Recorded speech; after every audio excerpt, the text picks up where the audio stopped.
Welcome to On the Issues with Michelle Goodwin at Ms. Magazine, a show where we report, rebel, and tell it like it is.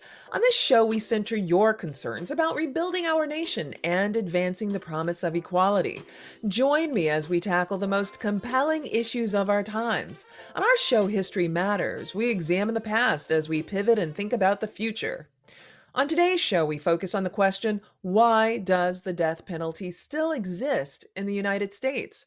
On January 16th, just a few weeks ago, Dustin Higgs became the 13th and final person executed by then President Donald Trump and his administration. Higgs's execution came less than a week before Inauguration Day. Some have referred to this as a killing spree that began 6 months before the inauguration, with 6 executions occurring after President Trump lost the election. This constituted, as some have called, the most consecutive civilian executions by the federal government or any state in the 244-year history of the United States, and ended a 17-year bipartisan federal moratorium on executions.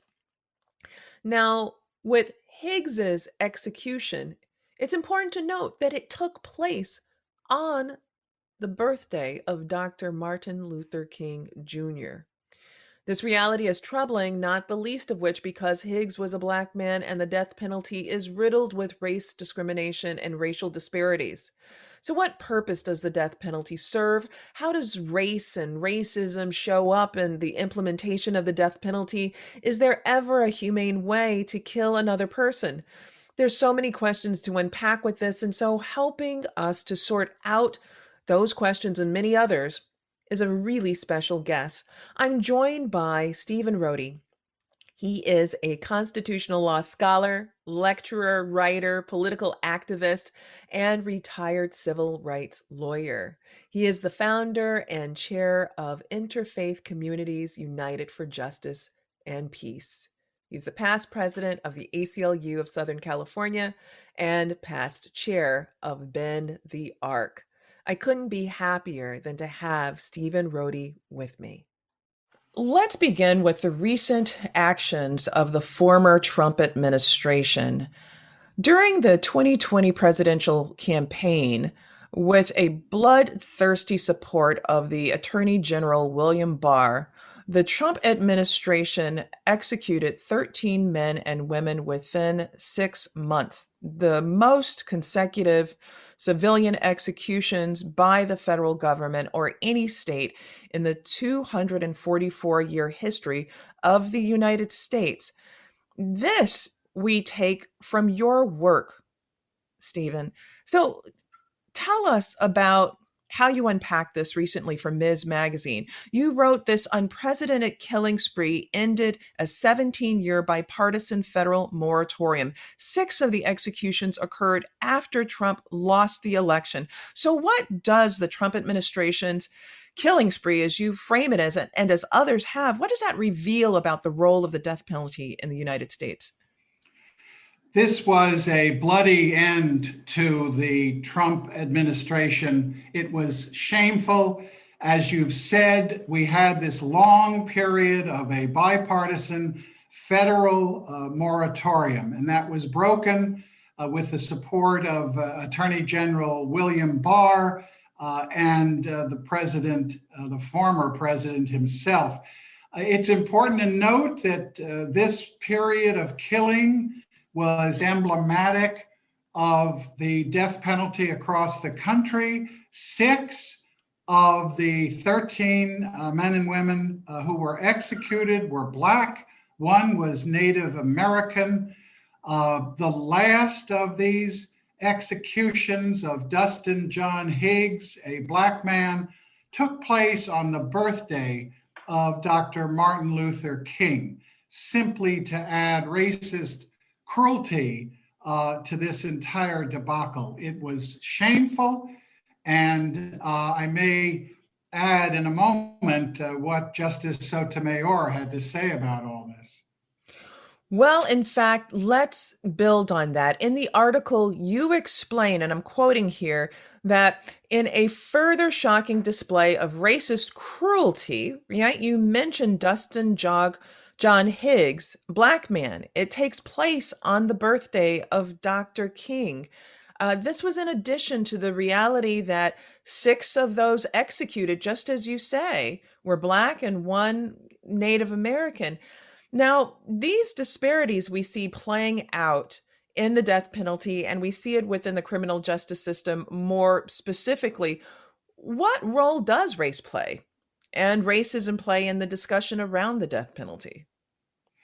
Overall, the death penalty is this trash can of American policy into which virtually every flaw in American society is thrown.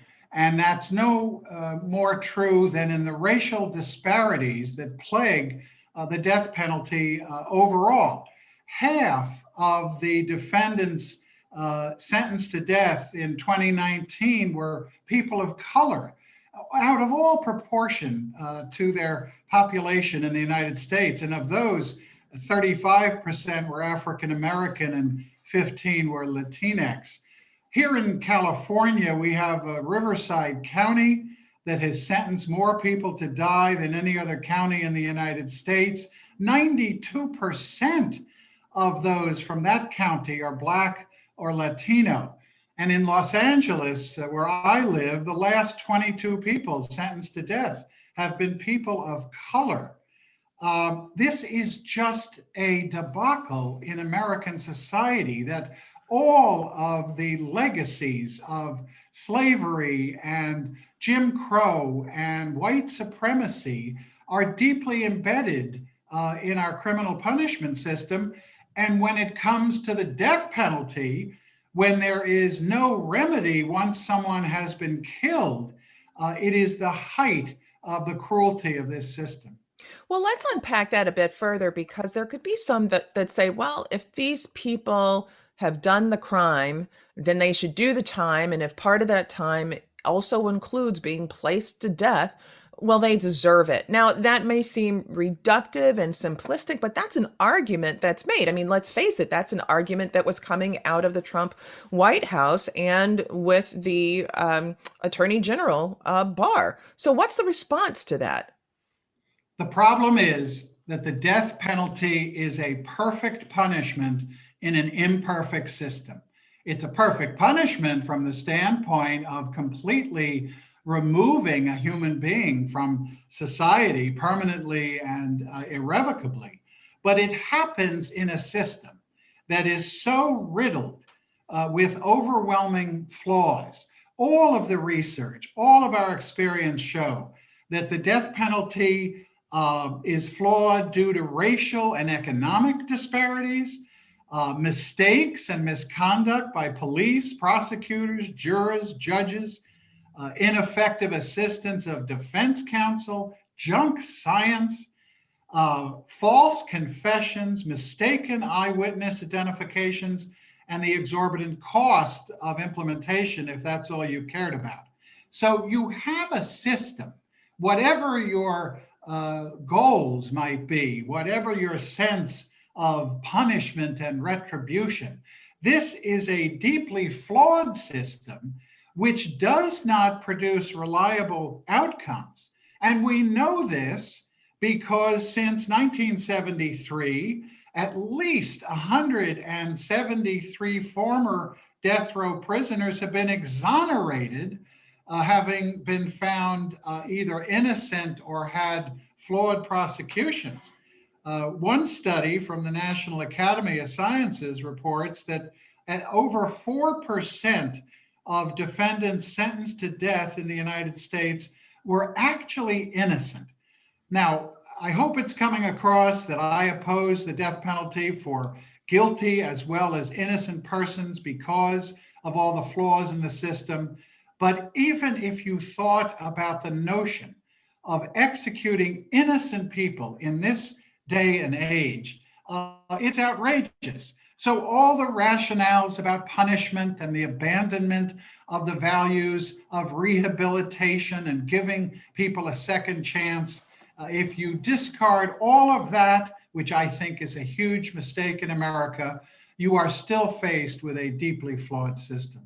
Well, in thinking about race, as you've lifted up in your writings about the death penalty, one can't help but think about, or at least consider, as you've put us to do and others, that the death penalty, given its racial implications, is a kind of Jim Crow extension, sort of taken from the private mob that storms the jail and horrifically string someone in a tree. In some ways, it's the state that carries on a part of that, particularly given the mistakes, prosecutorial misconduct, police misconduct, withholding of evidence, and all of these other, matters. So I want to talk about the Supreme Court because the Supreme Court is aware of these flaws, and we're going to get there. But before we do, let's just add gender and sex into this equation too. Another piece of this issue, which is really important, is to talk about the sex and gender aspects. Lisa Montgomery was the first woman executed by the federal government since 1953. And as you wrote, women are rarely sentenced to death in the United States, and executions of women are even rarer. So what happened in this case? This case is awful, and people after this podcast should go back, look at the case of Lisa Montgomery. Ms. Magazine has done some original reporting on this. Here was a deeply troubled woman who had been the victim of unspeakable torture and sex trafficking, suffering from longstanding debilitating disease and psychosis and hallucinations. And her lawyer put it so well when Kelly Henry said, "Our Constitution forbids the execution of a person who is unable to rationally understand her execution. This execution violates the Constitution, federal law, its own regulations, and longstanding norms along the way." The failure to understand the humanity of each person who is brought to the capital punishment system was resplendent in the case of Lisa Montgomery. This was an utter failure to look past her crime and to look at who she was as a human being, to lift up her dignity and to consider her mental state, which is a flaw across the board. So it was a shocking case that came in the midst of all of that bloodbath that Trump engaged in. So you mentioned something there that I think it's important for listeners to pay attention to, and that is looking beyond the crime. There may be those that wonder, well, is that the role of the court to look beyond the crime? Can you tell us a bit about whether that's legitimate for the court? Has the court done that in the past, looking beyond the crime? Yes, the modern death penalty system divides a trial into two parts, the guilt phase and the penalty phase. The guilt phase is meant to ferret out the truth. Did the person commit this crime or not? And certain crimes have added special circumstances which qualify them for the death penalty. The second phase of the trial is the penalty phase, where the jury is obliged to balance mitigating circumstances versus aggravating circumstances. And the courts have upheld that process. It is on the side of the balance of mitigating circumstances where a total picture of the individual is expected to be seen and understood by the jurors. Often, due to limited resources on the defense side, the full picture of a defendant is not fully presented. These cases are always up against the immense resources of the state to bring in forensics and other experts to try to convince the jury to issue a verdict of death. The defense has to scramble to find family members, medical records, social profiles, and the rest. It is a duty of our criminal punishment system at all stages to really ask the question, are we going to judge someone by the worst moment of their lives if in fact they have committed such a crime? And I think that is what has caused people to begin to seriously doubt that the death penalty is an appropriate punishment. Many states have the alternative of life in prison without possibility of parole. Many question that system because it could be a death sentence in prison to send someone away for their entire life without again considering any redeeming experiences and transformations they've experienced while incarcerated. But we do have alternatives. And when you put up to the public and ask them whether they support the death penalty or life without parole, in the most recent survey, 36% only supported death. So today there actually is a minority public support for the death penalty, because I think as more and more of these cases of injustice, of the flaws in the system are beginning to be unearthed, the public is beginning to reject the use of the death penalty. And I believe eventually, as more and more states abolish the death penalty, we are going to hopefully see this as a relic of that very legacy of slavery and discrimination that you mentioned. So let's get to the Supreme Court. You mentioned earlier Justice Sotomayor's dissent, and boy, has she been taking up the mantle of dissents in this term. And so she wrote this scathing dissent, which you highlighted in your Ms. Magazine article. She called out the unprecedented nature of the Trump administration's executions, and she wrote, I'll quote here, rather than permit an orderly resolution of these suits, the government consistently refused to postpone executions and sought emergency relief to proceed before courts had meaningful opportunity to determine if the executions were even legal. This is not justice, she wrote. She said, yet the court has allowed the United States to execute 13 people in 6 months under a statutory scheme and regulatory protocol that have received inadequate scrutiny without resolving the serious claims the condemned individuals have raised. Those whom the government executed during this endeavor deserved more from this court. What do you take from that dissent, and what role do you see as Sotomayor playing in cases like this and others that you've been writing about? Well, thank goodness for Justice Sotomayor. Since the death of Ruth Bader Ginsburg, she has taken up this question of the death penalty. In the Higgs case, which is the one she's writing in, the 6-member conservative majority cast aside all of the appeals without even holding a hearing. And Justice Sotomayor's dissent nailed them for that. In addition to the excerpts you've cited, she pointed out that they are fast-tracking challenges to these sentences, and the courts do not have a chance to even determine if the executions were legal. This is shocking and shameful in its own right.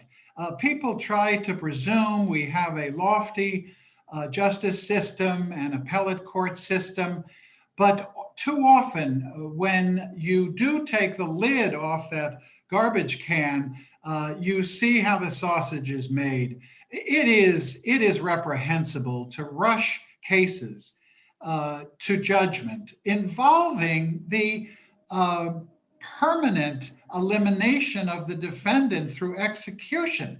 How can we not have exhausted in the Higgs case, in Lisa Montgomery's case and the others, every possible legal argument? That is shameful in its own right. I am hopeful that some of the great lawyers that are arguing these cases in the face of a 6-member conservative court will have inroads to ensure, but I think it's because eventually, and maybe we'll come to Harry Blackmun, they realize the futile nature of that search. We actually will. This is just predictive. For those of you who don't know, Steve is a great friend of mine and colleague within the ACLU. And so it's a pleasure to be with you on the show today. Steve, I do want to raise an issue that you've likely heard about, and that is the Supreme Court letting stand the Federal Appeals Court injunction halting an Alabama execution on the claim of religious discrimination. This involves the case of Willie B. Smith III on February the 11th, 2021. Are you able to tell us, just give us any kind of insight about that?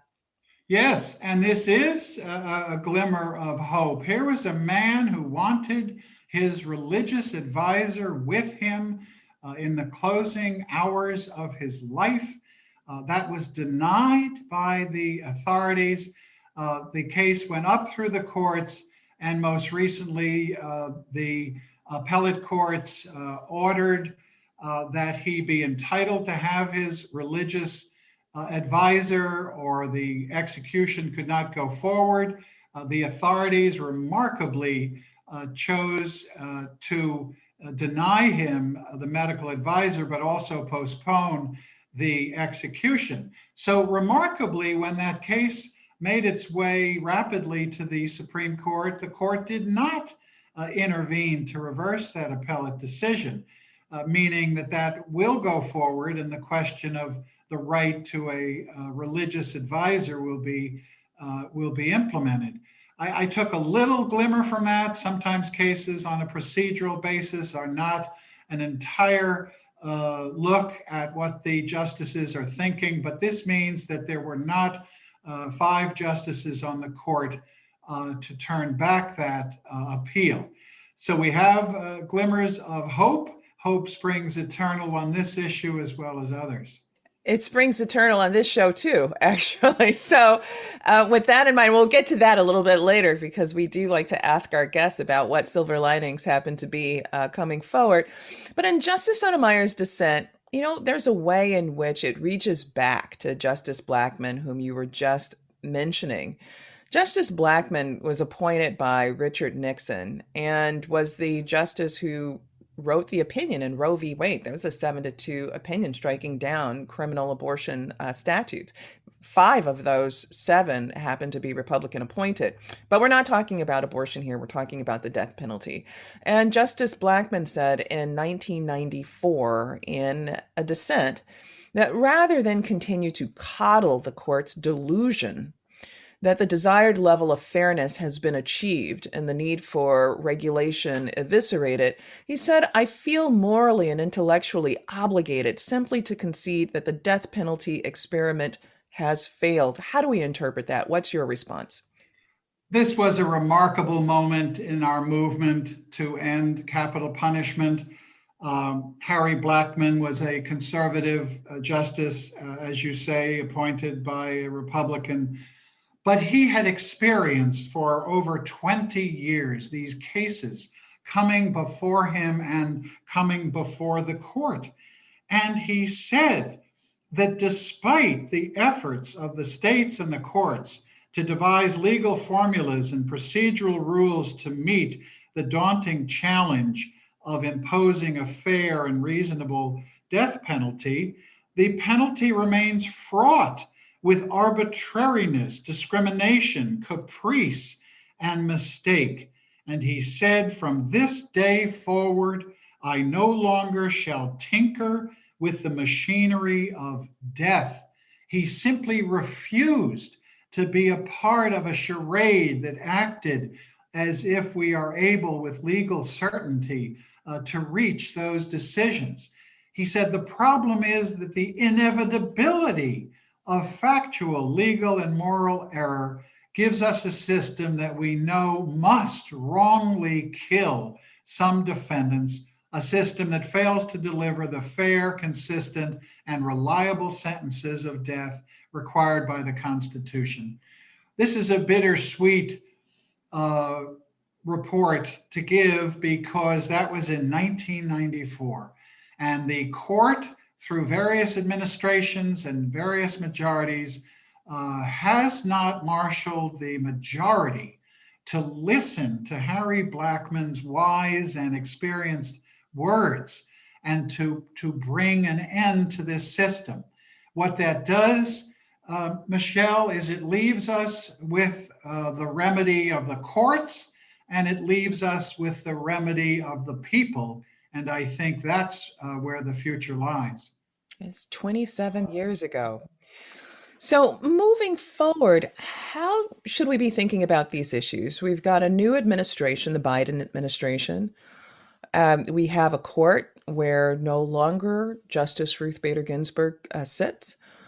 And what's your sense, in fact, with regard to Justice Amy Coney Barrett? And then we'll get to international questions. But I want for you to give our audience your intuitions about how she'll sit on these issues.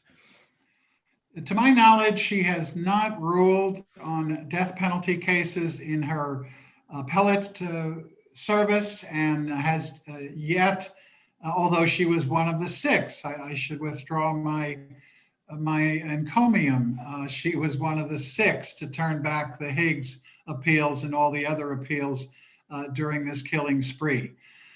You know, you would expect someone who at her confirmation hearing espoused deeply Christian values and who joins a majority of Catholics on the United States Supreme Court to live those values, to live the value of life. And I am just hopeful that if she was telling the truth at her confirmation hearings, that she will study the briefs, listen to the arguments that are presented, that she may see the light of the accumulated evidence of why, as Justice Blackmun so well put it, this system inevitably makes mistakes. And when the consequences are death, one would hope that any caring, sentient Supreme Court justice would see that. I am not holding my breath on that court. There is a six-member conservative majority with only 5 votes needed in any such case. I truly mean for you and your listeners to think that our remedies lie elsewhere in our political system. Well, speaking of that lying elsewhere in our political system, let's talk about where the United States sits internationally and more specifically what it means in terms of this president, that is Biden. So let's first talk about Biden and then we'll open it up to how we fit internationally.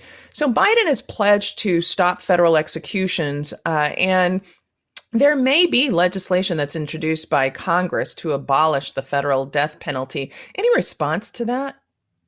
Well, that is a breath of fresh air. It means that these federal executions, essentially, the new president is signaling a moratorium or a return to the 17-year moratorium that pre-existed Trump.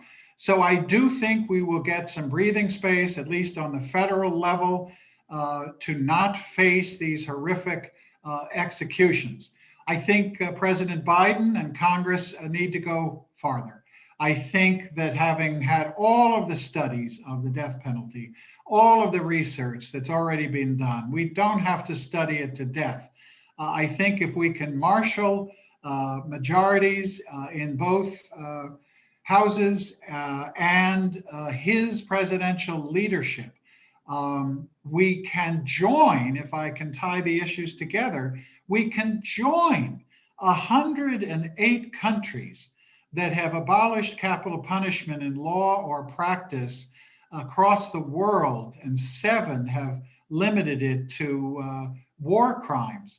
The United States, and this is the kind of argument I would be so grateful to see President Biden make on the day that he issues a moratorium and on the day he signs legislation to abolish the federal death penalty. Because the United States is in a gruesome international league of state killing countries, as I have written, we are just behind China, Iran, Saudi Arabia, Iraq, and Egypt in using and implementing the death penalty. We are this outlier on the international scene compared to other countries that claim to be democracies. The arc of history is bending toward justice. Since 2009, 6 states, New Mexico, Illinois, Connecticut, Maryland, New Hampshire, and Colorado, have abolished capital punishment. 2 other states, Washington and Delaware, have done it because their courts have found the punishment unconstitutional. This is where history is taking us. And among all of his accomplishments, I think Joe Biden could add, and Congress could add, elimination of the federal death penalty. That would set a standard of the increasing trend toward abolition, and I think it would help us in California, where I live, and in other states across the country. So, Steve, we get to a point in our show, and we could have this conversation for quite a while, and I think it needs to build out in many different ways. You've been so very helpful today. But I want to ask you about what we see as coming next that provides any levels of hope for the movement that you've been part of for a very long time. This is not new to you. You didn't need to be convinced because of what happened with the Trump administration's executions, those killings that you mentioned. You've known about these issues. You've articulated about these issues for quite some time. You've said that it's a shame that it's taken so long for Justice Blackmun's dissent to really resonate. So in light of all of that, where is it that you see some form of progress, some form of hope to leave with our listeners? And, what should they do? Michelle, I am hopeful. I'm a glass half full kind of guy on this and many other issues. I see what young people are bringing to this movement. They are not adopting the myths and the shibboleths of old. I see people learning more about the death penalty. Conservative thinkers, George Will and others, have come to the side of abolition. So I think the constituencies for abolition are expanding. That's certainly true in the faith community. Here in California, I'm active with Death Penalty Focus, one of the largest nationwide organizations that has been actively opposing the death penalty. On 2 occasions, because in California, the voters must decide the death penalty since it was written into our Constitution, unless the courts do. And we've mounted 2 major campaigns to abolish the death penalty. We came within small percentage points in each campaign of doing so. Our governor, Gavin Newsom, has imposed a moratorium on the death penalty. We have a district attorney in Los Angeles, George Gascon, who has announced he will not seek the death penalty, and he will seek to mitigate existing death sentences. Prosecutors across the country are doing that from a progressive standpoint. So I see activism in every state where the death penalty is retained, moves to reduce the number of executions by electing progressive DAs. And I see hopeful signs in these public opinion polls that people are exhausted by the notion of having the death penalty. We have something close to 740 people on California's death row. If we ever open the floodgates to those executions, we would have to be killing people twice a week for 14 years. Did you say twice a week for 14 years? Yes, over 700 people. I don't think the American people, the people of California, have the stomach for that, in the sense that they have finally understood why a system like this is so bloodthirsty and deeply flawed. So I think it is like public policy, civil liberties, and civil rights issues across this country. Based on where we started this conversation, I think abolition of the death penalty needs to be deeply embedded in the national reckoning over race that this country hopefully will grab a hold of. It will be important to look at it from the standpoint of the injuries that it does to everyone in the system. I think growing majorities in legislatures and among the public are seeing that it would advance the interests of equality and justice to once and for all abolish state killing of this nature. I think we as a people are up to that task. I think there is organizational support at the ACLU and organizations across the country to do this work, but it's going to have to be a sustained effort. We are at the tipping point of almost a majority of states that have ended the death penalty. This means that people listening to this broadcast need to use all the traditional methods. When they see a story in the newspaper about the death penalty, they need to write a letter to the editor.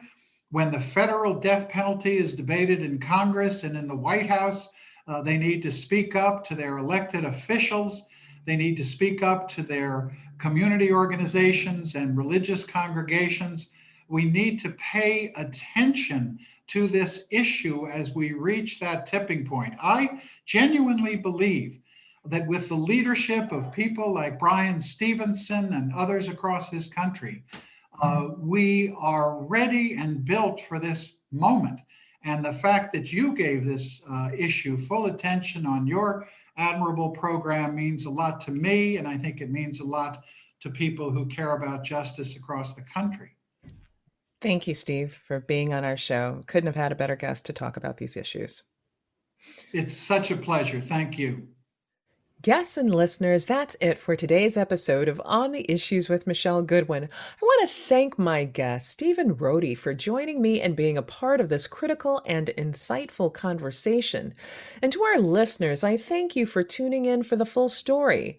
We hope you join us again for our next episode, where we will be reporting, rebelling, and telling it like it is, with special guests tackling very important issues related to International Women's Day, a feminist foreign policy. For more information about what we discussed today, please head to msmagazine.com. And if you believe, as we do, that women's voices matter, that equality for all persons cannot be delayed, and that rebuilding America, being unbought and unbossed, and reclaiming our time are important, then be sure to visit us at Apple Podcast. Look for us at msmagazine.com for new content and special episode updates.